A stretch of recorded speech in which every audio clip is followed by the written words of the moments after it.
Okay, very pleased with our victory on Saturday night. First and foremost, compliment our players, how hard they played with the intensity, the passion, the emotion from start to finish. And that really was the difference in the final analysis was the effort with which our guys played. And couldn't be prouder of a group of guys than I was on Saturday night. Assistant coaches did an outstanding job as well throughout the week preparing the players. And so complete team effort.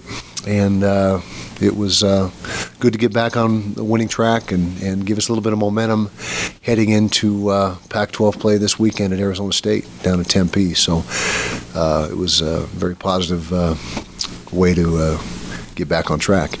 A lot of drama at the end of the game. Our own fault for that. We had the game well in hand, 24-7 going into the fourth quarter, and let them cut into that lead. And so that led to the bizarre chain of events that happened at the end. But like I said, it was our own doing. But it all came out okay. So it was it was what it was, as they say. Coach, as you went back and you watched the film, I mean, there was your obvious stars, your obvious, players of the game in that BYU-Utah game. I saw a couple of huge plays that may have gotten overlooked, like the big sack by Reggie Tops there in that final series, or, Star Lotulelei with the blocked kick on that first field goal attempt. What were some of the other big players that you came across? Well, Star from start to finish. Star Lotulelei from start to finish was dominating, and he was if you had to pick the player of the game, it was no question it was Star. And he played with a determination and a tenacity that you rarely see in a defensive lineman. It can go, the stamina to play at the level he played for 77 snaps or whatever it was he played. I think he only missed 2 or 3 snaps. And so he was the guy that was the obvious standout. Reggie Tops, you mentioned. I thought that Ryan Lacey played a nice football game, had the interception, a timely interception. The Kruger boys, both Joe and David came up with some big plays for us, big sack at the end, or towards the end.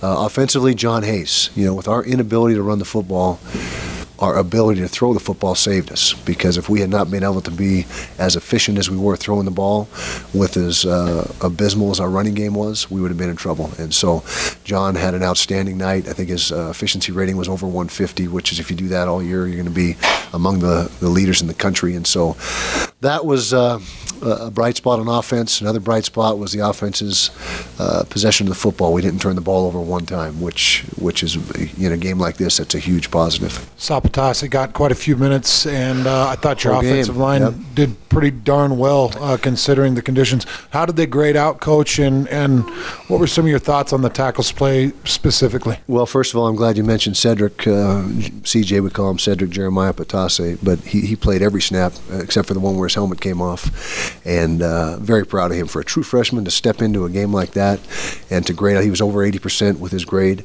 as were, I think we had the entire line grade out over 80%. Now you can say, well, why didn't you run the football better? Then I think there were more yards blocked up than what we came away with. I think we got to do a better job with the running backs of having vision and hitting the holes properly and making the right reads and the right cuts, because there was, like I said, there was more yardage blocked up than what we came away with.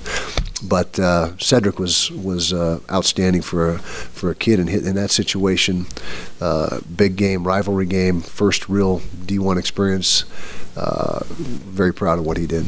And the offensive line in general, I thought they were improved. Certainly improved over week 2, without a doubt, even though we had 4 sacks. I think it was actually only 3. I think there was a statistical error on one of them. But anyway, pleased with the progress, but we got a long way to go. We're not anywhere near where we need to be offensive line-wise. Coach talked about the improved line play, but how much credit goes to John Hayes just for his ability to kind of move around and keep things going? Great deal of credit goes to John Hayes.